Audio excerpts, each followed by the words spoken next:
Episode 78 सपनों का घर। जब मेंग याओ के दादा मेंग त्यानहुआन को पता चला कि फॉर्म चेन ने जियोझोउ में प्रथम स्थान जीता है तो वे बेहद खुश हुए और उन्होंने जश्न मनाने के लिए एक भोज का आयोजन भी किया।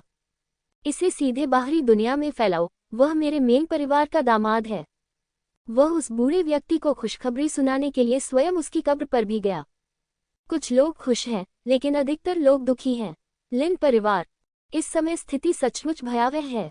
जब से लिन जुएयान ने लिन परिवार से संबंध तोड़ लिए तब से किसी अज्ञात कारण से लिन परिवार का पतन शुरू हो गया। अब ये तीसरे स्तर का परिवार भी नहीं रहा बल्कि इसे छोटा परिवार ही माना जा सकता है। उन्होंने ये भी अनुमान लगाया कि यह संभवतः त्यान्य दिव्य संप्रदाय द्वारा उन पर लगाया गया प्रतिबंध था। लेकिन अगर उन्हें इसका अंदाजा हो जाए तो वे क्या कर सकते हैं? लिन जुएयान के बिना वे त्यान्य दिव्य संप्रदाय को भड़काने की हिम्मत कैसे कर सकते थे? वे केवल गुस्सा कर सकते थे लेकिन बोल नहीं सकते थे। जब उन्हें पता चला कि फैंग चेन ने जियोझोउ सम्मेलन में प्रथम स्थान जीता है और लिन जुएयान भी शीर्ष 30 में है तो वे लगभग बेहोश हो गए। लेकिन वे जानते थे कि लिन जुएयान और फैंग चेन की सगाई हो चुकी थी। अगर लिन जुएयान ने लिन परिवार से अपना रिश्ता नहीं तोड़ा होता तो उनका लिन परिवार अब अपने चरम पर होता। वे इतनी दयनीय स्थिति में कैसे पहुंच गए? लिन जुएयान और फैंग चेन के प्रति उनकी नफरत और भी बढ़ गई। जिन ताकतों ने पहले फैंग चेन के खिलाफ द्वेष रखा था वे भी डर से कांप रहे थे, जिनमें क्यानली यंगशा भी शामिल थी। उन्होंने 2 बार फॉर्म चेन की हत्या करने के लिए लोगों को भेजा था। अगर हम डर की बात करें तो उनसे ज्यादा डरने वाला कोई नहीं है। बेशक ये समय की बात होगी जब फैंग चेन के मामले बाहरी दुनिया तक फैलेंगे। जियोझोउ सम्मेलन समाप्त होने के दूसरे दिन लुतियान्यू वापस आ गए। फैंग चेन चौंककर उठ बैठा और उसने स्वयं को एक कमरे में पाया। जब उसने हिलने की कोशिश की तो उसने अपने घाव को खींचा और पाया कि उसका शरीर पट्टियों से भरा हुआ है और वह एक पकौड़े जैसा लग रहा है। फैंग चेन, तुम जाग रहे हो, डुआनमू बैक्स्यू ने खुशी से कहा जब उसने फैंग चेन को जागते देखा। ये देखकर कि यह डुआनमू बैक्स्यू था, फैंग चेन ने राहत महसूस की और पूछा, मैं कहाँ हूँ? मैं कितने दिनों से बेहोश हूँ? उन्हें मेंग परिवार के पूर्वज से मिलने का मौका चूक जाने का डर था। डुआनमू बैक्स्यू ने कहा, यह मेरे भाई का आत्मा जहाज है। आप 2 दिनों से बेहोश हैं। फैंग चेन ने राहत की सांस ली। अभी तो केवल 2 दिन बाकी थे और अभी भी काफी समय था। राक्षस गुरु कहाँ है? ये रहा। डुआनमू बैक्स्यू ने बेडसाइड टेबल के सामने रखे एक राक्षस के काले जैब के टुकड़े की ओर इशारा किया। इस समय दानव मास्टर एक छोटे जानवर में बदल गया और फैंग चेन के सामने प्रकट हुआ और कहा, आपकी चोटें बहुत गंभीर हैं, आपको 1 या 2 महीने तक आराम करने की जरूरत है। इस अवधि के दौरान कुछ भी न करें, अन्यथा यह आपके लिए बहुत बड़ा खतरा लेकर आएगा। हाँ, फैंग चेन ने सम्मानपूर्वक सिर हिलाया। वह जानता था कि इस बार उसने बहुत ज्यादा जोखिम उठाया था और कई बार खुद को अपनी सीमा तक धकेल दिया था। यद्यपि इससे ताकत में सुधार हो सकता है लेकिन इससे क्षमता भी कम हो जाएगी। भाई फैंग, तुम जाग रहे हो? इसी समय भाई डुआनमू भी अंदर आए। फैंग चेन ने पूछा, भाई डुआनमू, हम कहाँ जा रहे हैं? डुआनमू जिंग ने कहा, बेशक, हम जानवरों को वश में करने वाले संप्रदाय में लौट आएंगे। ये भी वही है जो दानव भगवान ने कहा था। ये सुनने के बाद फैंग चेन ने दानव मास्टर से कहा, सर, मुझे किसी से मिलना है, ये बहुत महत्वपूर्ण है। ये देखकर दानव गुरु ने कहा, इस मामले में मैं अब तुम्हारी रक्षा नहीं कर सकता। मुझे जल्द से जल्द बीस्ट मास्टर संप्रदाय में वापस लौटना होगा। ये बहुत लंबे समय तक बीस्ट मास्टर संप्रदाय से दूर नहीं रह सकता। फैंग चेन ने सिर हिलाया और सम्मानपूर्वक कहा, ठीक है, रास्ते में आपकी सुरक्षा के लिए धन्यवाद, दानव भगवान। विनम्र होने की कोई आवश्यकता नहीं है। कुछ निर्देश देने के बाद राक्षसराज काले धुएं के गुबार में बदल गया और चला गया। भाई फैंग, हम किससे मिलने जा रहे हैं? दानव भगवान को सम्मानपूर्वक विदा करने के बाद फैंग चेन ने पूछा। मेंग याओ से मिलें, फैंग चेन ने कहा। मेंग याओ, मेंग परिवार की संत। डुआनमू भाई बहन दंग रह गए। उन्हें उम्मीद नहीं थी कि फैंग चेन वास्तव में मेंग परिवार से जुड़ा हुआ था। भाई फैंग, क्या आप इस मेंग याओ को जानते हैं? डुआनमू जिंग ने पूछा। फैंग चेन ने सिर हिलाया और कहा, मैं उसे जानता हूँ।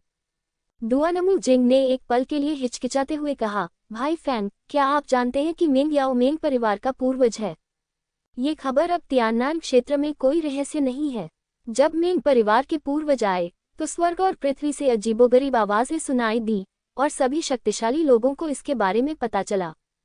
फैंग चेन ने सिर हिलाया और कहा, हाँ, लेकिन जिससे मैं मिला वह मेंग परिवार का पूर्वज नहीं था, बल्कि असली मेंग याओ था। असली मेंग याओ? दोनों दंग रह गए। फैंग चेन ने सिर हिलाया और शेनडोंग क्षेत्र में जो कुछ हुआ उसका संक्षिप्त विवरण दिया। ये सुनकर दोनों को अचानक समझ आ गया। डुआनमू बैक्सियो और भी अधिक भावुक हो गया और कहा, ये पता चला है कि बहन मेंग याओ को आपको बचाने के लिए मेंग परिवार के पूर्वज ने प्रेतबाधित किया था। कोई आश्चर्य नहीं कि भाई फैंग इतनी मेहनत कर रहे हैं। मैं पहले यह नहीं समझ पाया था, लेकिन अब मैं समझ गया हूँ। डुआनमू जिंग ने भी आह भरी। भाई डुआनमू, आप ज्ञानी हैं। क्या इस प्रेतग्रस्त आत्मा के लिए अपना शरीर वापस पाने की कोई उम्मीद है? फैंग चेन ने डुआनमू जिंग से पूछा। डुआनमू जिंग ने ये सुना और कड़वाहट से मुस्कुराया। अगर यह सिर्फ एक सामान्य कब्जा था तो यह एक बड़ी समस्या नहीं होनी चाहिए, लेकिन मेंग परिवार के पूर्वज और मिस मेंग शरीर को लेने के लिए तैयार हैं। यदि मेंग परिवार के पूर्वज अनिच्छुक हैं तो संभवतः शरीर को वापस लेना मुश्किल होगा। इसके अलावा मिस मेंग की आत्मा निश्चित रूप से मेंग परिवार के पूर्वज की आत्मा जितनी मजबूत नहीं है, जिससे यह और भी कठिन हो जाता है। ये सुनकर फैंग चेन का चेहरा थोड़ा उदास हो गया। ये देखकर डुआनमू जिंग ने कहा, लेकिन भाई फैंग, निराश होने की कोई जरूरत नहीं है। कितियन महाद्वीप बहुत बड़ा है और त्यानान क्षेत्र तो बस एक कोना है। शायद हम ऊपर जाकर कोई रास्ता खोज सकें। आखिरकार सब कुछ ऊपर ही है। फैंग चेन ने भारी स्वर में सिर हिलाया। मैं समझ गया। वह मेंग याओ को बचाएगा, चाहे कुछ भी हो, और कभी हार नहीं मानेगा। इन दिनों आपको अपना पूरा ध्यान रखना चाहिए और जल्द से जल्द ठीक होने की कोशिश करनी चाहिए। मैं आपके बताए रास्ते पर चलूंगा, डुआनमू जिंग ने कहा। ठीक है भाई, डुआनमू को परेशान करने के लिए धन्यवाद। फैंग चेन ने सिर हिलाया। फिर डुआनमू जिंग और डुआनमू बैक्सियो चले गए और फैंग चेन ने खुद की जांच करना शुरू कर दिया। लेकिन इस परीक्षा ने उसे निराश कर दिया। नियान जी की चाल वाकई भयानक थी। अगर दाव का उनका बेहतरीन और भयानक मिश्रण न होता तो वे कभी उनके प्रतिद्वंद्वी नहीं बन पाते। उसके आंतरिक अंगों को कुछ क्षति पहुंची थी, यहाँ तक कि उसके दांतियन में भी कुछ हल्की दरारें थीं।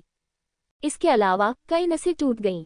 यदि देवता और दानव का शरीर पर्याप्त मजबूत नहीं होता तो ये चोटें फैंग चेन की जान लेने के लिए पर्याप्त होती। यदि आप पूरी तरह से ठीक होना चाहते हैं तो आपको अपने डेंटियन और मेरिडियन की मरम्मत के लिए कुछ जड़ी बूटियां ढूंढनी होंगी, लेकिन इन जड़ी बूटियों को ढूंढना कठिन है, जो एक बड़ी समस्या है। 8वीं कक्षा के दिव्य किमियागर की स्मृति विरासत के साथ वह जानता था कि इन चोटों से कैसे निपटना है।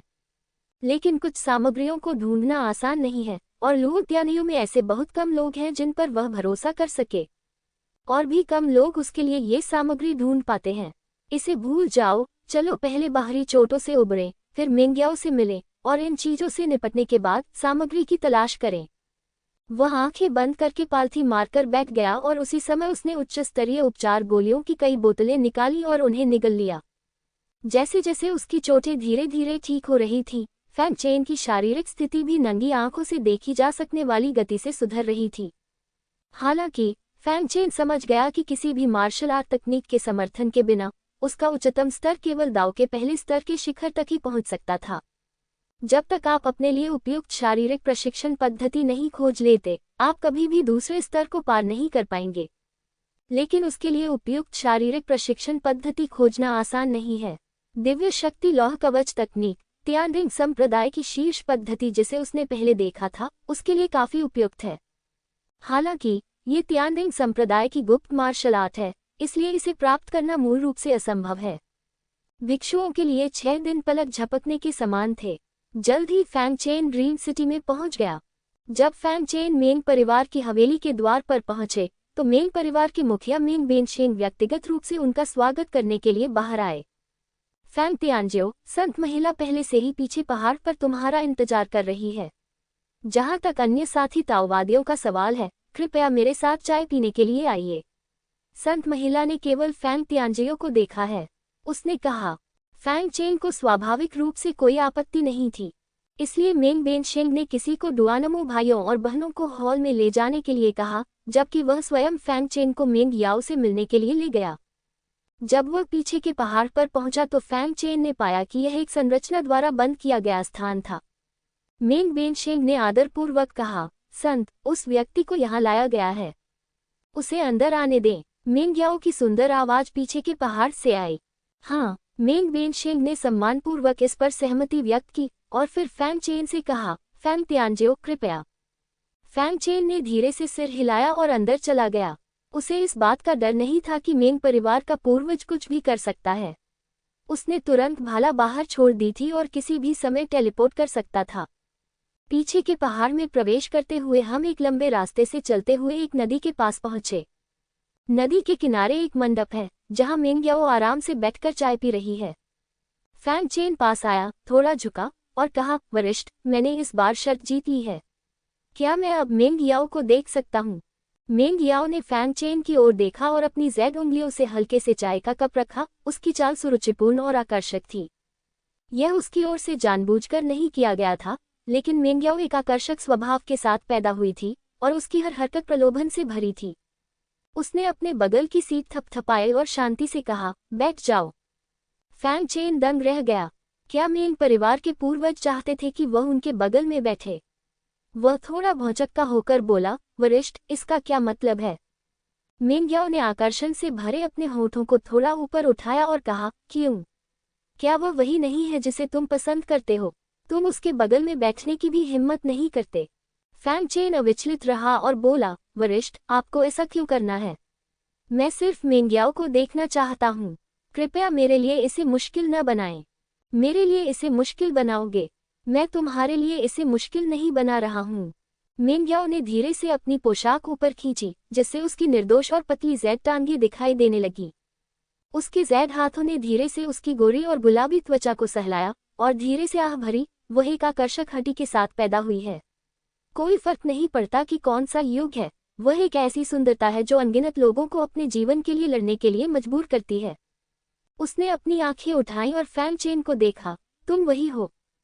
फैंग चेन ने कहा, सुंदरता, मैं केवल इतना जानता हूं कि मेंग याओ मुझे बचाने के लिए तुम्हारे पास आने को तैयार है, इसलिए मैं उसे बचाने के लिए कुछ भी कर सकता हूं। उसने मेंग याओ को ठंडी और दृढ़ निगाहों से देखा। उसके स्वर में थोड़ी धमकी थी। अगर मेंग याओ की आत्मा संकट में है तो वह उसका बदला लेगा, भले ही उसे अपनी जान जोखिम में डालनी पड़े। दोनों ने एक दूसरे की ओर देखा, लेकिन किसी ने भी दूसरे को रास्ता नहीं दिया। लेकिन इस समय मेंग याओ ने अपनी आंखें टेढ़ी कर लीं और हंसने के लिए अपने हाथों से अपना मुंह ढक लिया। फैंग चेन अचंभित था, उसे समझ नहीं आ रहा था कि ऐसा क्यों हुआ। लेकिन उसने मेंग याओ को ये कहते सुना, भाई फैंग, आपके प्रेम भरे शब्द बहुत ही घटिया हैं। फैंग चेन फिर से दंग रह गया। इस समय मेंग याओ बहुत परिचित और दयालु महसूस कर रही थी। ऐसा लग रहा था जैसे उसने शरारती मेंग याओ को देखा था, जो तियानयु दिव्य संप्रदाय में रहते हुए उसके साथ मजाक करना पसंद करती थी। मेंग याओ, क्या ये तुम हो? फैंग चेन ने पूछा। मेंग याओ ने फैंग चेन को देखकर आंख मारी और अपनी जीभ बाहर निकाली। आकर्षण में थोड़ी शरारत थी, जो केवल मेंग याओ की हरकत थी जब वह फैंग चेन के साथ अकेली थी। भाई फैंग, बेशक ये याओ एर है, उसने मुस्कुराते हुए कहा। अगले ही पल फैंग चेन ने मेंग याओ को कसकर गले लगा लिया। मेंग याओ दंग रह गया। फैंग चेन उससे बहुत शर्मीली थी, लेकिन उसने यह उम्मीद नहीं की थी कि जब वे पहली बार मिले थे तो वह उसे गले लगा लेगा। लेकिन तभी उसने महसूस किया कि फैंग चेन का शरीर थोड़ा कांप रहा है और भावनाओं की लहर उमड़ पड़ी। यह उसके लिए चिंता और गहरा भय था। जब से मेंग याओ को ले जाया गया और उसे पता चला कि उस पर भूत प्रेत का साया है, तब से उसे डर है कि वह मेंग याओ को दोबारा कभी नहीं देख पाएगा। हालांकि वह जानता था कि मेंग याओ की आत्मा नष्ट नहीं होगी, फिर भी वह डर गया था। आखिरकार, यदि आत्मा अमर भी है तो इसका अर्थ यह है कि उसका जीवन दूसरों को सौंप दिया जाएगा। लेकिन वह इस डर को दबाते रहे हैं और इसे अपनी ताकत में लगातार सुधार करने की प्रेरणा में बदलते रहे हैं। केवल अपनी ताकत में सुधार करके ही वह मेंग याओ को बचा सकता है।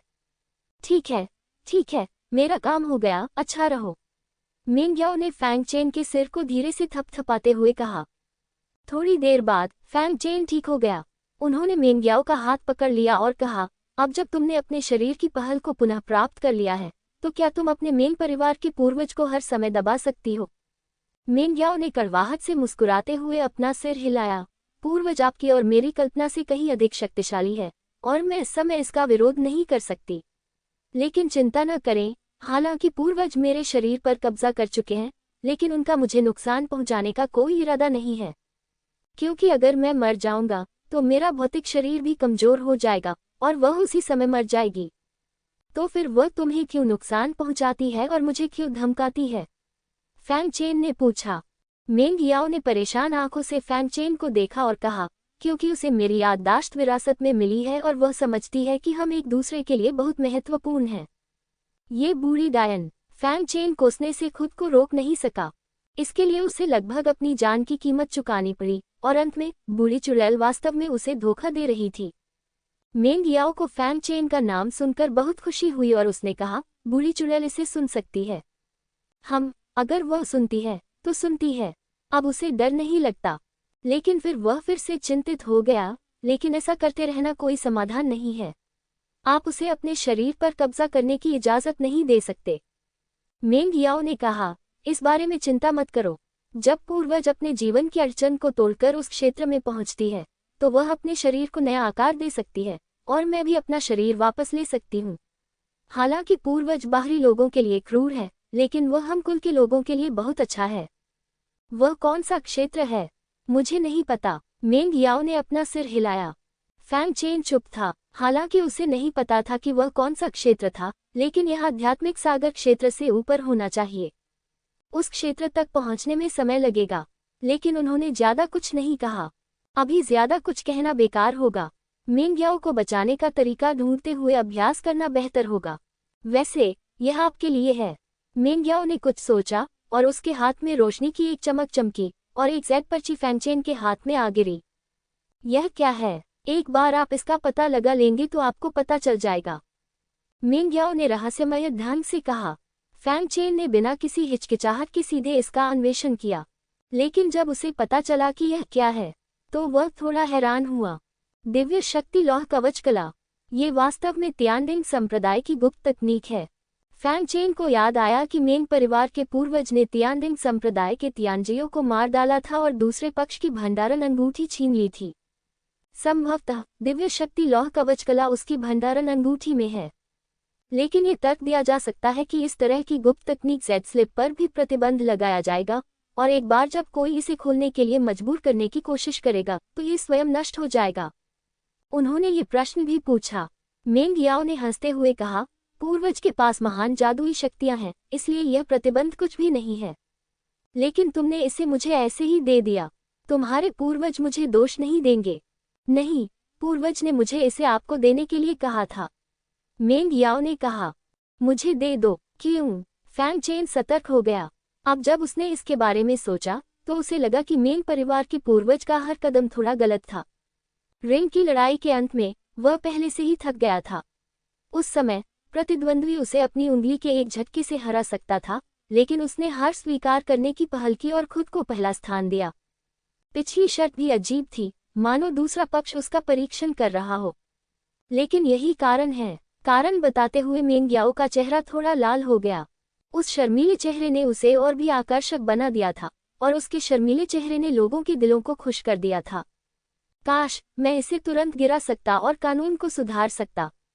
और क्यों, बेवकूफ। बेशक मैं देखना चाहता हूं कि क्या तुम में मेरे मेंग परिवार का दामाद बनने की योग्यता है, मेंग याओ ने शर्माते हुए कहा। मेंग परिवार का दामाद? फैंग चेन पहले तो थोड़ा स्तब्ध रह गया और उसका दिमाग घूम नहीं पाया। जब उन्हें इसका पता चला तो उन्हें लगा कि यह अनुचित है, लेकिन वे यह नहीं कह सकते थे कि यह उचित है। ठीक है, बकवास सोचना बंद करो। मुझे पता है कि इस क्यूशू सम्मेलन में आपकी मंगेतर सिर्फ मैं ही नहीं हूँ। डुआनमू बैक्सू, झाओ शिमाई, लू युन, एर और लिन जुयान सभी के आपके साथ विशेष संबंध हैं। इसके अलावा जब झाओ शिमाई ने कहा कि उसने तुम्हें चूमा तो क्या हुआ? मेंग याओ ने अपने हाथ कमर पर रख लिए। वह बहुत गुस्से में दिख रही थी, लेकिन आकर्षक होने के अलावा यह उभरा हुआ रूप किसी को भी भयभीत नहीं करता। ये स्थिति कुछ विशेष है। फैंग चेन को यह नहीं पता था कि इसे कैसे समझाए या कहाँ से शुरू करें। छोड़ो, मैं भी जानती हूँ कि तुम्हारे मालिक ने तुम्हारे लिए कई शादियाँ तय की हैं, लेकिन मैं अब भी वही कहती हूँ जो मैंने पहले कहा था, तुम जितनी चाहो उतनी शादियाँ कर सकती हो, मैं सबसे बड़ी बनना चाहती हूँ, उसने कहा। जब फैंग चेन ने मेंग याओ को इस तरह के कपड़े पहने देखा तो उसने भी एक दुर्लभ मुस्कान दिखाई। ठीक है, यह आप पर निर्भर है। ये सही है, मेंग याओ ने गर्व से कहा, जैसे कि उसने लड़ाई जीत ली हो। भाई फैंग, मुझे कुछ बताओ कि हम तुमसे अलग होने के बाद क्या हुआ। वे दोनों मंडप में बैठे थे। मेंग याओ फैंग चेन की बाहों में लिपटी हुई थी और फुसफुसा रही थी। इस समय उसके चेहरे पर प्रसन्नता और संतुष्टि की मुस्कान थी। इस क्षण वह कितनी कामना कर रही थी कि यह अनंतकाल हो, कि वह हमेशा के लिए अपने भाई फैंग के साथ रहे और फिर कभी अलग न हो। ठीक है, यह आप पर निर्भर है। फैंग चेन ने मेंग याओ का हाथ पकड़ लिया और रास्ते के अपने अनुभवों के बारे में बात करना शुरू कर दिया। फैंग चेन की कहानी सुनकर मेंग याओ कभी घबराती, कभी चिंतित और कभी खुश होती थी। जब उसने ज़ियाओयू के बारे में बात की तो उसका चेहरा भावुकता से भरा था और उसने फैंग चेन को सांत्वना देने के लिए उसका हाथ कसकर पकड़ लिया। वे दोनों पूरे दिन ऐसे ही बैठे रहे और ऊपरी क्षेत्र में आने के बाद से यह उनका सबसे खुशी का दिन भी था। लेकिन खुशी का समय हमेशा अल्पकालिक होता है। भाई फैंग, मुझे जाना होगा। मेंग याओ उदास दिख रही थी। फैंग चेन हार मानने को तैयार नहीं था, लेकिन वह समझ गया था कि अब वह मेंग याओ की मदद के लिए कुछ नहीं कर सकता। मैं तुम्हें अवश्य बचाऊंगा, वह केवल दृढ़तापूर्वक कह सका। मेंग याओ ने एक मधुर मुस्कान दिखाते हुए कहा, मुझे तुम पर विश्वास है। सही। अचानक मेंग याओ फैंग चेन के करीब आए और उसके छोटे चेरी मुंह ने अचानक उसे चूमा। जिस क्षण कोमल और फिसलने वाले चेरी के मुंह ने फैंग चेन को छुआ, उसने महसूस किया कि उसका पूरा शरीर शिथिल हो गया। मेरे दिल में एक अजीब सी अनुभूति हुई जो मैंने पहले कभी महसूस नहीं की थी। यह एक ऐसी भावना थी जो उसने पहले कभी महसूस नहीं की थी जब उसने लिन ज़ुएयान और झाओ शिमाई को चूमा था। शायद ऐसा इसलिए था क्योंकि उस समय परिस्थितियां अलग थीं और कारण भी अलग थे। दोनों ने एक दूसरे को कसकर गले लगाया और काफी देर बाद अनिच्छा से अलग हुए। मेंग याओ का चेहरा शर्मिंदगी से लाल हो गया और उसकी आकर्षक आंखें गहरे स्नेह और गहरी अनिच्छा से भरी थीं। वैसे, भाई फैंग, जैसे कि उसे लगा कि ये दृश्य थोड़ा दुखद था, मेंग याओ ने एक भंडारण अंगूठी निकाली और उसे फैंग चेन को सौंप दिया। मुझ पर एक एहसान करो और इसे अपने हाथों से ज़ुयान को सौंप दो। इसे झांकना मत। फैंग चेन ने स्टोरेज रिंग ली और कहा, चिंता मत करो, मैं ये निश्चित रूप से करूंगा। हाँ, मेंग याओ ने एक प्यारी सी मुस्कान दिखाते हुए कहा, ठीक है, अब अलविदा कहने का समय आ गया है। भाई फैंग, मैं तियाननान क्षेत्र में तुम्हारा इंतजार करूंगी, उसने धीरे से कहा। मैं तुम्हें बचाने का कोई रास्ता जरूर ढूंढूंगा, फैंग चेन ने दृढ़ता से कहा। मेंग याओ ने मधुर मुस्कान के साथ कहा, मुझे भाई फैंग पर विश्वास है। जैसे ही उसने बोलना समाप्त किया, फैंग चेन को महसूस हुआ कि आसपास की संरचनाएं खुल रही थीं। अगले ही पल उसकी दृष्टि धुंधली हो गई और मेंग याओ धुंध में गायब हो गई। मेंग याओ, फैंग चेन ने फैंग चेन का हाथ पकड़ना चाहा, लेकिन असफल रहा। फिर से दूर तक देखने पर उसने पाया कि वह पहले से ही पीछे के पहाड़ के बाहर था। मेंग याओ गायब हो गया है। फैंग तियानजियो, मेंग वेनशेंग हमेशा से यही था, और जब उसने देखा कि फैंग चेन को बाहर भेजा जा रहा है, तो उसने कहा, कृपया मेरे साथ चले जाओ और संत की साधना में बाधा मत डालो। फैंग चेन लाभ और हानि की चिंता करते हुए पीछे के पहाड़ को घूरता रहा। थोड़ी देर बाद उसने जोर से सांस छोड़ी, अपनी सामान्य मुद्रा में लौटा, सिर हिलाया और कहा, चलो चलें। मेंग वेनशेंग ने फैंग चेन को हॉल में ले जाया, लेकिन वहां उसने देखा कि डुआनमू भाई बहन एक मेज पर बैठकर खुशी खुशी खाना खा रहे थे। मेज पर बढ़िया मांस, सब्जियां और शराब भरी हुई थी और उसके बगल में एक खाली प्लेट रखी थी जो पहले से ही आधा मीटर ऊंची थी। जब मेंग वेनशेंग ने ये दृश्य देखा तो उसके मुंह का कोना हिल गया। जब डुआनमू बैक्स्यू ने फैंग चेन को वापस आते देखा तो उसने तुरंत अपनी चॉपस्टिक नीचे रख दी और अपने हाथ को चंचलता से हिलाया। फैंग चेन, आओ और साथ में खाओ, इस मेंग परिवार का खाना वाकई बहुत अच्छा है। फैंग चेन थोड़ा असहाय था। ये भाई बहन एक दूसरे से बहुत परिचित हैं और वे जहां भी जाते हैं उनके साथ बहुत बुरा व्यवहार करते हैं। उसने कहा, खाना बंद करो, जाने का समय हो गया है। वह अभी भी अपनी चोटों से उबर रहे हैं, लेकिन अब समस्या को ठीक करने का समय आ गया है। चोट जितनी अधिक देर तक शरीर में रहेगी वह उतनी ही गुप्त बीमारी बन जाएगी, चाहे वह देवता हो या राक्षस, और उस समय उससे निपटना काफी तकलीफदेह होगा। हाँ, ठीक है। डुआनमू बैक्स्यू हार मानने को थोड़ा अनिच्छुक थी, लेकिन उसने फिर भी फैंग चेन की बातें सुनी। डुआन जुपिटर को स्वाभाविक रूप से कोई आपत्ति नहीं थी। फैंग चेन ने मेंग बेनशेंग की ओर हाथ उठाया और कहा, मास्टर मेंग, आतिथ्य के लिए आपका बहुत बहुत धन्यवाद। चलिए अब विदा लेते हैं। मेंग बेनशेंग ने अनिच्छा से मुस्कुराते हुए कहा, फैंग तियानजियो का स्वागत है। अगली बार आने पर आपका स्वागत है। तुरंत मेंग बेनशेंग ने तीनों लोगों को दूर भेज दिया। उनके जाने के बाद उसकी मुस्कान तुरंत गायब हो गई और एक अत्यंत उदास चेहरे में बदल गई। कौन है वह? इन दो बहादुर पुरुषों के मनोरंजन के लिए हमारे मेंग परिवार से सबसे अच्छा आध्यात्मिक मांस और आध्यात्मिक मदिरा कौन लाया है? प्रहार प्रहार। दुआनमू भाई बहनों का सत्कार करने वाली नौकरानियां एक के बाद एक घुटनों के बल बैठ गईं। उनमें एक बुजुर्ग भी था। मास्टर, दया करो, मैंने देखा कि ये दो लोग तियाननान क्षेत्र से हैं और दुआनमू परिवार से हैं, इसलिए मैं उनका मनोरंजन करना चाहता था। लेकिन मुझे उम्मीद नहीं थी कि ये दो लोग ऐसे व्यवहार करेंगे जैसे उन्होंने पहले कभी नहीं खाया हो और वास्तव में हमारा आधा सामान खा गए।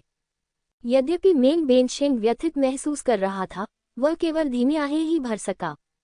वह दुआनमू भाई बहनों को पैसे वापस नहीं करने दे सकता था। वे अमीर नहीं दिखते थे। आत्मा नाव पर डुआन जुपिटर ने फॉर्म चेन से पूछा, भाई फॉर्म, हम आगे कहाँ जा रहे हैं? फैंग चेन ने उत्तर दिया, मैं अपने घावों को ठीक करने के लिए पशु नियंत्रण संप्रदाय में वापस जाना चाहता हूँ। आपकी क्या योजना है? तो मुझे डर है कि हमें पहले अलग होना पड़ेगा। हमें अन्य राज्यों की भी जरूरत है, दुआनमू जिंग ने कहा। इस बार उनका मुख्य उद्देश्य क्यूशु सम्मेलन है, लेकिन उनके पास अन्य कार्य भी हैं।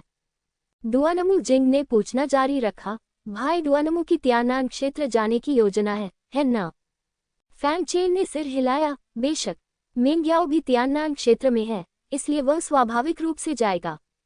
इसके अलावा साधना पूरी तरह से ऊपर है और आप हमेशा लोटियन क्षेत्र में रहेंगे। साधना का उच्चतम स्तर लिंगहाई क्षेत्र है। हालांकि लिंगहाई मजबूत है, लेकिन ये फैंग चेन के लिए पर्याप्त नहीं है। हम मामले को सुझाने के बाद भाई फैंग के पास वापस आएंगे और फिर हम एक साथ तियाननान क्षेत्र जाएंगे, दुआनमू जिंग ने कहा। ठीक है, फैंग चेन ने सिर हिलाया। फिर उसने दुआनमू बाइक्सू की ओर देखा और कहा, बाइजू, हम तियाननान क्षेत्र में जाने के बाद तुम्हारे और मेरे बीच इस मामले पर चर्चा करेंगे और मैं सीनियर दुआनमू से मिलूंगा। अब तुम्हारे और मेरे पास करने के लिए और भी महत्वपूर्ण काम है। दुआनमू बैक्स्यू ने आज्ञाकारी ढंग से सिर हिलाया, लेकिन उन्होंने दृढ़ता से कहा, तियाननान क्षेत्र में जाने के बाद चाहे जो भी हुआ हो, मेरा दिल कभी नहीं बदला है। किनारे पर खड़े डुआन मिक्सिंग ने मुस्कुराते हुए कहा, भाई फैंग, बाइजू ने आपका चित्र तब देखा था जब वह एक बच्ची थी। तब से वही ये दिखाने के लिए हर जगह चित्र ले जाती है कि यह उसका मंगेतर है। ये तब से ऐसा ही है जब वह एक बच्ची थी और इसमें कभी कोई बदलाव नहीं आया। भाई, तुम हर बात पर क्यों बोलते रहते हो? दुआनमू बैक्स्यू का चेहरा अचानक लाल हो गया और उसने अपना सिर घुमाया और फैंग चेन को देखने की हिम्मत नहीं की, जो एक छोटे खरगोश की तरह प्यारा लग रहा था। फैंग चेन को यह भी याद आया कि जब वह शहर में दुआनमू बैक्स्यू से मिले थे तो दूसरी पार्टी यह कहती रही कि उसका एक मंगेतर है और वह मुस्कुराए बिना नहीं रह सके। फिर तीनों ने कुछ देर तक बातचीत की और फिर अलविदा कहा। फैंग चेन पशु नियंत्रण संप्रदाय की ओर चले गए, जबकि दुआनमू भाई बहन एक निश्चित क्षेत्र की ओर चले गए। पशु नियंत्रण संप्रदाय में वापस लौटकर फैंग चेन की पहली मुलाकात दानव भगवान से हुई। इस क्यूशु सम्मेलन के दौरान आपकी सुरक्षा के लिए धन्यवाद, फैंग चेन ने कृतज्ञतापूर्वक कहा। आपका स्वागत है। मैं काफी समय से सो रहा हूँ और थोड़ा ऊब गया हूँ। ये क्यूशु सम्मेलन मेरी ऊब दूर कर सकता है, दानव भगवान ने शांति से कहा। फैंग चेन ने थोड़ा सा भौहें सिकुड़ी। उसने महसूस किया कि दानव गुरु की आवाज बहुत पुरानी थी और उसमें उतनी ऊर्जा नहीं थी जितनी पहली मुलाकात के समय थी। महाराज, क्या आप ठीक हैं? फैंग चेन ने पूछा। दानव गुरु ने कहा, चिंता मत करो, मैं बहुत बूढ़ा हो गया हूँ, एक झपकी के बाद ठीक हो जाऊंगा। तो फिर मैं आपको परेशान नहीं करूंगा, सर। सोने का अंडा। फैंग चेन ने सोते हुए सुनहरे अंडे को बुलाया और कहा, आप यहाँ सोए और आपके साथ चलें, सर। सुनहरे अंडे में शुद्ध शक्ति थी और दानव गुरु के पास सुनहरे अंडे के रक्त का एक छोटा सा हिस्सा था। तो सोने का अंडा दानव स्वामी के पास था, जो दानव स्वामी के लिए भी अच्छा था। सुनहरे अंडे ने नींद में सिर हिलाया, फिर तैरता हुआ दानव स्वामी के पास पहुंचा और नीचे गिर गया, जम्हाई ली और सोता रहा। दानव सरदार ने सुनहरे अंडे को थोड़े सम्मान किंतु अधिक दयालुता से देखा। फिर वह धीरे धीरे विलुप्त हो गया और गहरी नींद में सो गया। पीछे के पहाड़ को छोड़कर फैंग चेन अपने कमरे में लौट आया। अपनी स्थिति की जांच करने पर भी वह आशावादी नहीं था। पिछले कुछ दिनों में हुए उपचार के कारण वह मुश्किल से चल पा रहा था, लेकिन पूरी तरह से स्वस्थ होने के लिए उसे समय और कुछ अमूल्य औषधीय सामग्रियों की आवश्यकता होगी। चलो पहले चोट से उबरें और फिर देखें कि उसे कैसे ढूंढा जाए। अगली योजना निर्धारित करने के बाद फैंग चेन ने एक लंबी पुनर्वास यात्रा शुरू की। दूसरी ओर जिउझोउ सम्मेलन की समाप्ति के कुछ दिन बाद यह उचित ही है कि सभी दलों की सेनाओं को इस समय अपने अपने राज्यों में लौट जाना चाहिए, लेकिन ये समय बहुत खास है। सभी दलों की शीर्ष सेनाएं वापस नहीं गईं, बल्कि त्यानिक्स्यू पवित्र संप्रदाय के मुख्य हॉल में एकत्र हुईं। झाओ पिंगफान, यान मियाओ, स्वर्गीय देव मंदिर के स्वामी, त्यानडिंग संप्रदाय के स्वामी टोंगटियन आदि।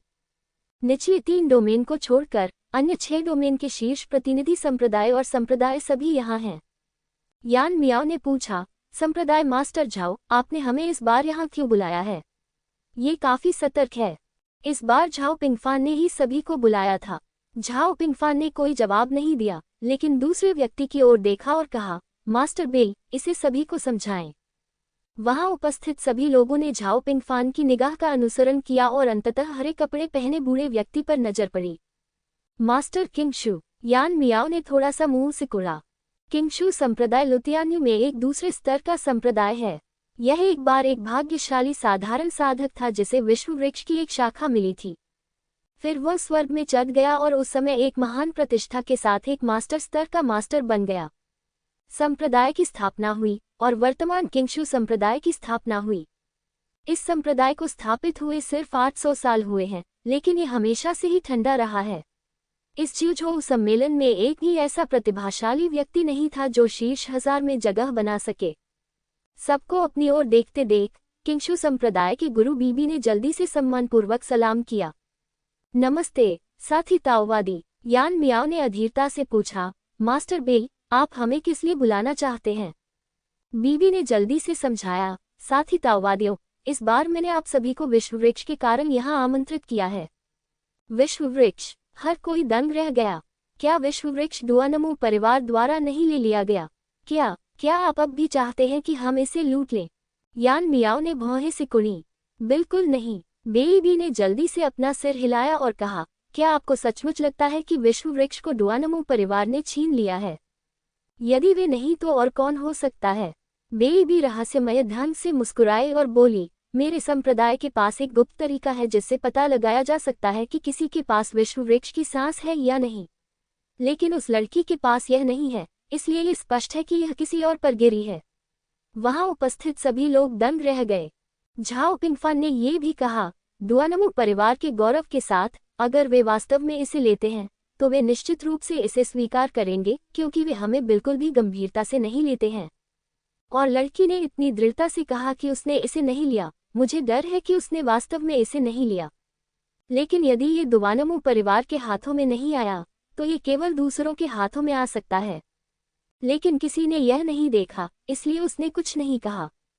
झाओ पिंगफान ने वहां उपस्थित सभी लोगों की ओर देखा और हल्के से कहा, साथी ताओवादियों, ये भी संभव है कि यह आपके संप्रदाय के किसी शिष्य के हाथों में पड़ गया हो।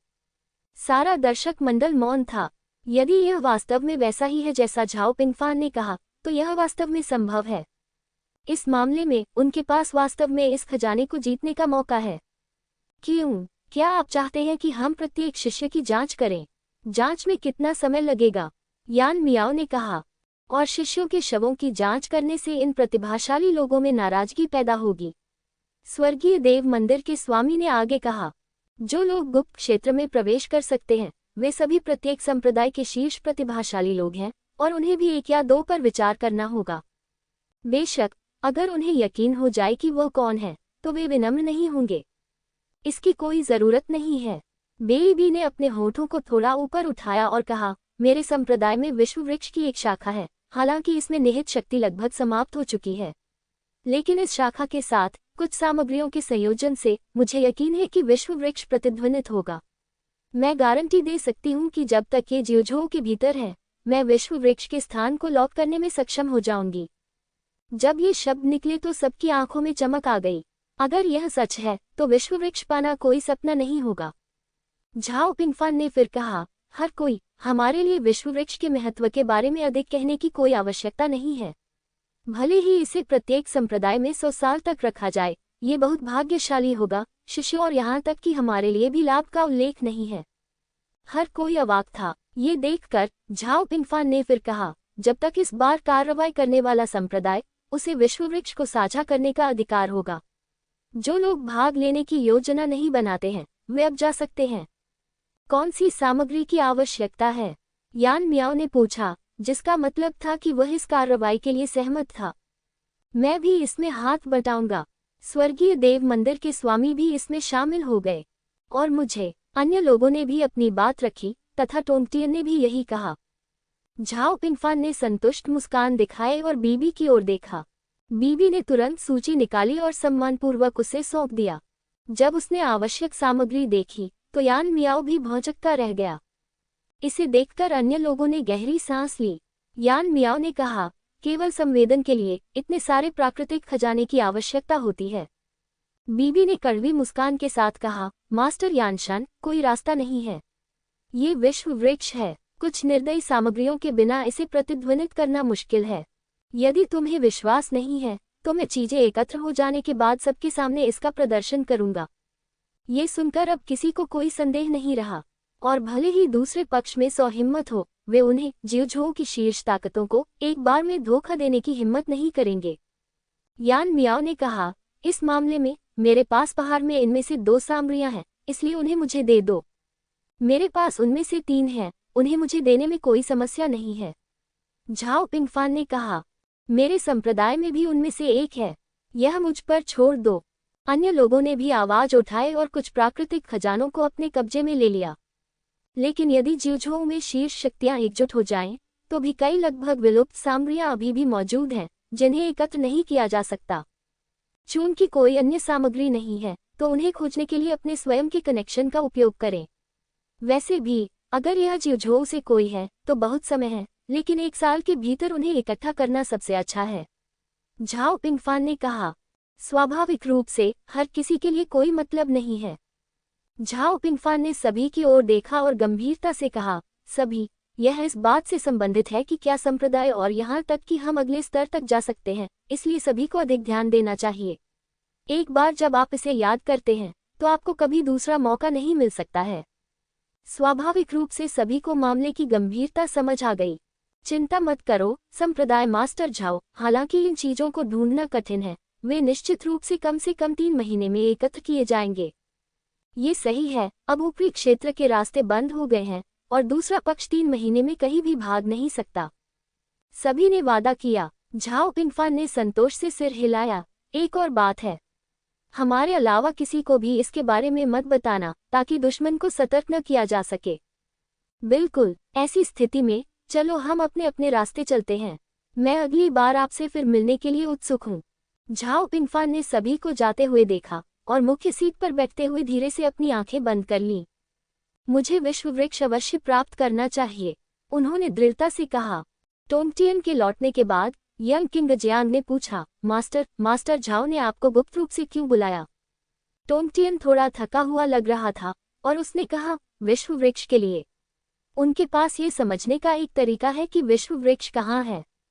हालांकि उन्होंने कहा कि वे इसे लीक नहीं करेंगे, फिर भी वे उन लोगों को बताएंगे जिन पर उन्हें भरोसा है। बेशक वे इसे पूरी तरह से लीक नहीं करेंगे। क्या? यंग क्विंग जियांग हैरान थी। क्या वे अब भी विश्व वृक्ष लेना चाहते हैं? विश्व वृक्ष वास्तव में दुआनमो भाई बहनों के हाथों में नहीं, बल्कि दूसरों के हाथों में होना चाहिए। यंग किंग जियांग को अचानक एहसास हुआ, अगर यह जियोझोउ के लोगों के हाथों में पड़ गया तो इसे लेना आसान होगा। दुआनमो परिवार को अभी भी चिंता होगी, लेकिन जियोझोउ के लोगों को नहीं। टोंगटियन ने धीरे से सिर हिलाया, फिर भौहें सिकोड़ लीं। वान शियानजी कहाँ है? वह कहाँ गया? उसने पूछा। वह बाहर गया। उसे लगा कि उसे कुछ पता चल गया है, इसलिए वह पशु नियंत्रण संप्रदाय में चला गया। यंग किंग जियांग ने समझाया। क्या आप फैंग चेन को ढूंढ रहे हैं? फैंग चेन की बात करते हुए टोंगटियन को बेवजह चिड़चिड़ापन महसूस हुआ। इसे भूल जाओ, उसे अकेला छोड़ दो। चलो फिलहाल वापस नहीं जाते। हम कुछ समय के लिए लोटियन क्षेत्र में रहेंगे और उन्हें दुनिया को और देखने देंगे। उन्होंने कहा। हाँ, यंग किंगजियांग ने सिर हिलाया। एकांतवास के 15वें दिन फैंग चेन ने थोड़ा सा मुंह सिकुड़ा। ये वही है। अब फैंग चेन जोगबाई को महसूस कर सकता है। इस समय संप्रदाय के बाहर एक परिचित व्यक्ति खड़ा था। वह वान त्यानजी था। वह मेरे पास क्यों आया? फैंग चेन ने थोड़ा सा मुंह सिकुड़ा, लेकिन अंततः उससे मिलने का फैसला किया। आखिरकार दूसरे पक्ष ने पहले भी उसे बचाया था और उसे अभी भी उसका एहसान चुकाना बाकी था। संप्रदाय के सामने वान त्यानजी ने प्रभावशाली संप्रदाय को देखा और आहें भरने से खुद को रोक नहीं सका। ये जानवर नियंत्रण संप्रदाय लोटियन क्षेत्र का सबसे बड़ा संप्रदाय भी है। ये लोटियन क्षेत्र में हमारे त्यानियु दिव्य संप्रदाय का सभा स्थल बन सकता था, सिर्फ इसलिए कि टोंगटियन ने ऐसा किया। एक मूर्खतापूर्ण निर्णय का कोई मतलब नहीं है और यह एक मजाक बन जाता है। ये सोचकर उसे बहुत गुस्सा आया। इस समय गठन सक्रिय हो गया था और संप्रदाय अंततः अब स्पष्ट नहीं था। फैंग चेन धीरे से अंदर से बाहर आया, अपने हाथों को कप के आकार में मोड़ा और कहा, मुझे नहीं पता कि वरिष्ठ व्यक्ति आ गया है। यदि आपका दूर से स्वागत नहीं है तो कृपया संप्रदाय में आएं और इस बारे में बात करें।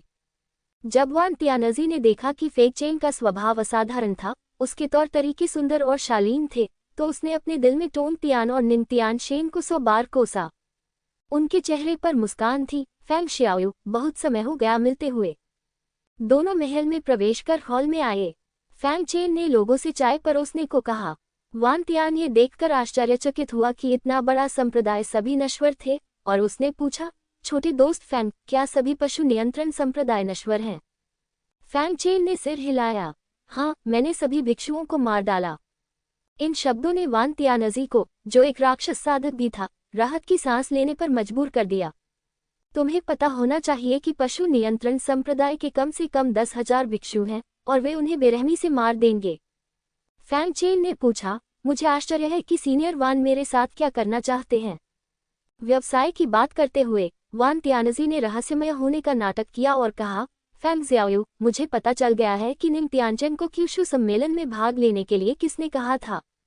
ये सुनकर फैंग चेन की आंखें अचानक ठंडी हो गईं। जिस व्यक्ति ने निंग तियानचेन को अंदर आने दिया, वह उसका प्राणघातक दुश्मन था।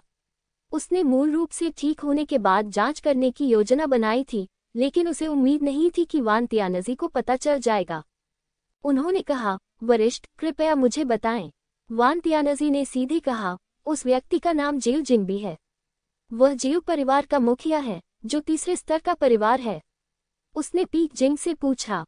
फैंग चेन ने अपनी आंखें थोड़ी सी सिकोड़ लीं। उसने इस व्यक्ति के बारे में कभी नहीं सुना था, लेकिन वह निंग तियानचेन को खुद को मौत के घाट उतारने में मदद करना चाहता था। इस मामले में वह दूसरे पक्ष को जाने नहीं देगा, लेकिन सावधानीपूर्वक जांच के बाद मुझे पता चला कि इस लंबे समय से प्रतीक्षित विदाई के पीछे कोई और था। कौन है भाई? तियानेक्स्यू पवित्र संप्रदाय का मंचुआन। मंचुआन। फैंग चेन ने अपनी आंखें थोड़ी सी सिकोड़ लीं। उसे याद आया कि यह व्यक्ति ये लिंग का स्वामी था। उस समय तियानेक्स्यू पवित्र संप्रदाय मेरे खिलाफ कार्रवाई करना चाहता था, लेकिन दानव भगवान के कारण असफल रहा। ऐसा लगता है कि दूसरा पक्ष मुझसे द्वेष रखता है और मुझे खत्म करने का अवसर तलाश रहा है। वान त्यानजी ने आगे कहा, वे लोग इन दिनों फिर से एक साथ घूम रहे हैं और यह स्पष्ट है कि वे फिर से कुछ योजना बना रहे हैं।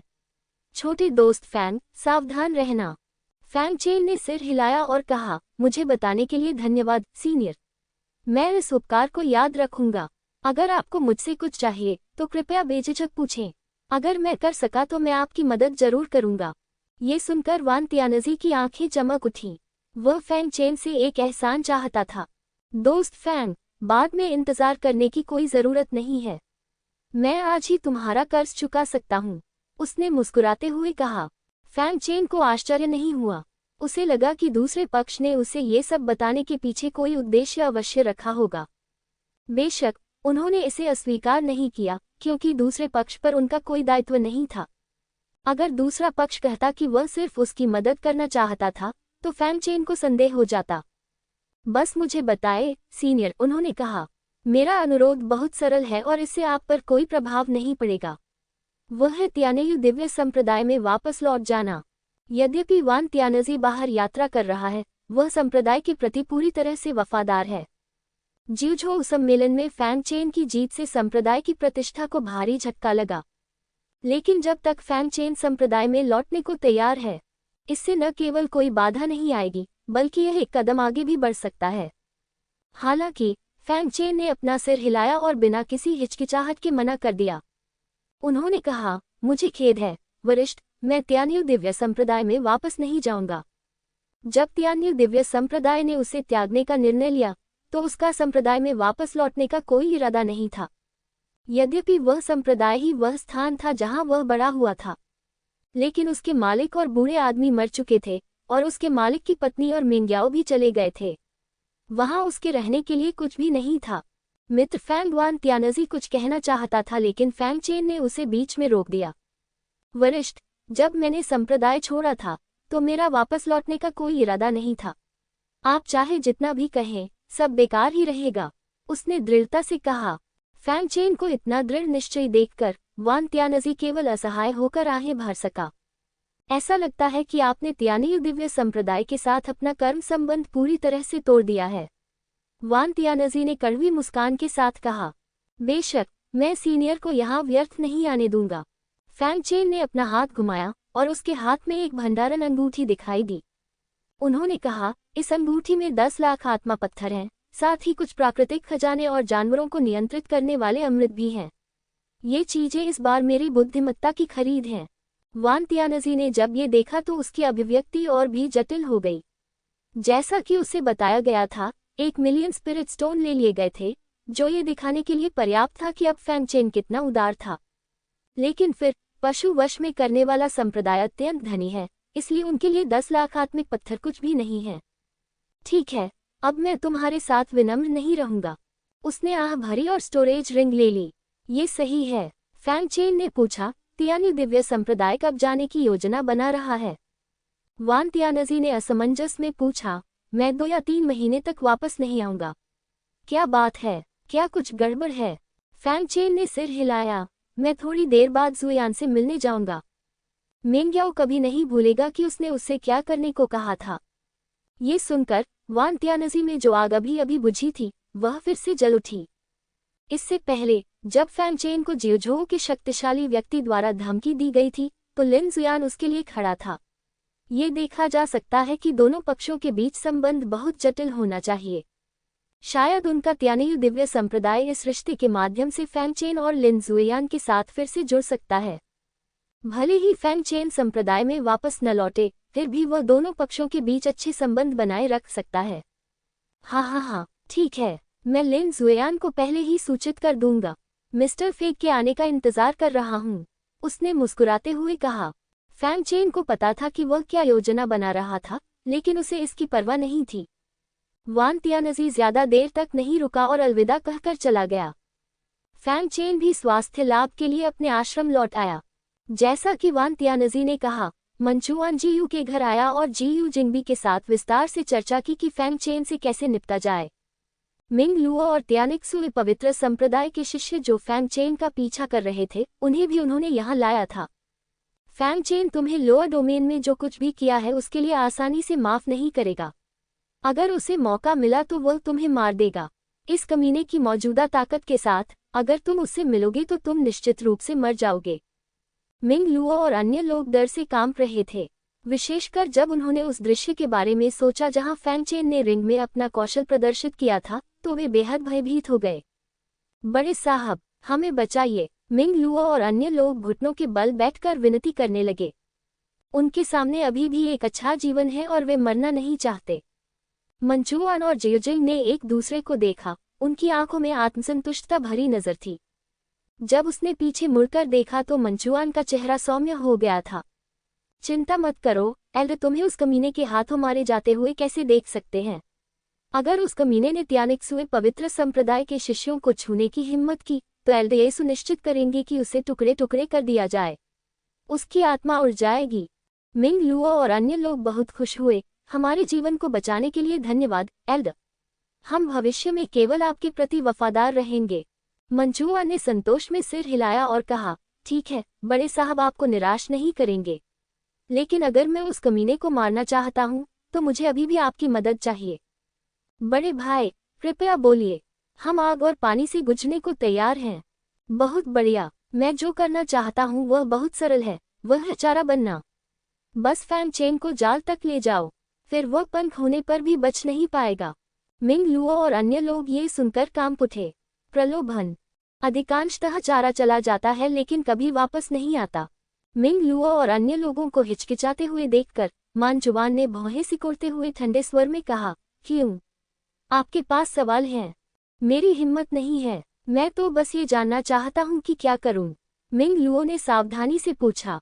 मंचुआ ने हंसते हुए कहा, चिंता मत करो, ज्यादा खतरा नहीं होगा। तुम्हें बस उसे जाल तक ले जाने की जरूरत है। ये सुनकर मिंग लुओ और अन्य लोगों ने एक दूसरे की ओर देखा। बड़े फैंग चेन के पास एक जोड़ी पंख है जो टेलीपोर्ट कर सकते हैं, और एक भाला है जो टेलीपोर्ट कर सकती है। अगर हम उसे दूर भगाने की कोशिश करेंगे तो हम सभी आधे रास्ते में ही मर सकते हैं, मिंग लुओ ने कहा। ये सुनकर मंचुआन का चेहरा अचानक ठंडा पड़ गया। आप में से इतने सारे लोगों के होते हुए भी आप में दूसरे पक्ष को लुभाने का आत्मविश्वास भी नहीं है। इसका क्या मतलब है? मिंग लुओ और अन्य लोग डर से कांप रहे थे, लेकिन वे अभी भी किसी चीज के लिए लड़ना चाहते थे। ठीक है, लेकिन मंचुआन उन्हें कोई मौका नहीं देना चाहता था और ठंडे स्वर में बोला, ये तय हो गया। अगर आपके पास ये थोड़ा सा भी मूल्य नहीं है तो यहाँ रहने की कोई जरूरत नहीं है। ये सुनकर सभी लोग कांप उठे। मंचुआन का मतलब बहुत स्पष्ट था, अगर वे इनकार करेंगे तो वे मर जाएंगे। हम निश्चित रूप से मिशन पूरा करेंगे। लुओ मिंग और अन्य लोग इस बात से सहमत थे। तभी मंचुआन ने एक संतुष्ट मुस्कान प्रकट की। बहुत बढ़िया, इतना बड़ा काम हो सकता है। हाँ हाँ हाँ, वह जोर से हंसा। समय उड़ता चला गया और पुनः जनवरी आ गया। फैंग चेन अपने आश्रय से बाहर आया और धीरे से आह भरी। उनकी अधिकांश चोटें ठीक हो गई हैं, लेकिन उनकी नसों और दांतियन पर लगे घाव अभी भी ठीक नहीं हो पाए हैं। यदि आप पूरी तरह से ठीक होना चाहते हैं तो आपको विशेष उपचार गोलियों को परिष्कृत करने के लिए कुछ दुर्लभ सामग्रियों की आवश्यकता होगी, और ये वही सामग्रियां हैं जो अब उसके पास नहीं हैं। बाहर जाने का समय हो गया है, फैंग चेन ने कहा। अब आवश्यक जड़ी बूटियां ढूंढने का समय आ गया है। जाने से पहले वह राक्षस राज से मिलने आया, लेकिन राक्षस राजा अभी भी सो रहा है। फैंग चेन ने उन्हें परेशान नहीं किया। सम्मान व्यक्त करने के बाद वह सोने का अंडा पकड़े हुए पशु वशीकरण संप्रदाय से चला गया। फैंग चेन स्वाभाविक रूप से संप्रदाय छोड़ते समय मुख्य द्वार से नहीं जाएगा। इसके बजाय उसने जानवर वश में करने वाले संप्रदाय में एक छिपी हुई टेलीपोर्टेशन सरणी को चुना और अपना रूप बदल लिया। हालांकि उनकी इस कार्रवाई से मंचुआन द्वारा आयोजित जासूसों से बचा जा सका। पशु वशीकरण संप्रदाय को छोड़ने के बाद फैंग चेन उत्तर की ओर चला गया। केवल 2 दिनों में वह तियानिक्सिंग शहर नामक प्रथम स्तरीय शहर में पहुंच गया। ये शहर बेहद समृद्ध है। शहर की दीवारें करीब 100 मीटर ऊंची हैं और आप उनके सिरे बिल्कुल नहीं देख सकते। शहर में गगनचुंबी इमारतें और भी शानदार हैं। अगर आप शहर के निचले हिस्से में खड़े हों तो भी आप शहर में समृद्ध गगनचुंबी इमारतों को देख सकते हैं। ये वास्तव में एक बड़ा व्यापारिक शहर है। इसकी समृद्धि तियानिक्सुए पवित्र संप्रदाय के अंतर्गत आने वाले संप्रदायों से किसी भी तरह कम नहीं है। थोड़ी देर रुकने के बाद वह शहर में दाखिल हुआ। तियानिक्सिंग शहर पर 3 प्रमुख व्यापारियों का नियंत्रण है, और ये तीनों व्यापारी सेनाएं इतनी समृद्ध हैं कि किसी देश से प्रतिस्पर्धा कर सकती हैं। फैंग चेन इस बार 3 प्रमुख व्यापारियों में से एक वानिक्सिंग नीलामी घर की तलाश में तियानिक्सिंग शहर आया था।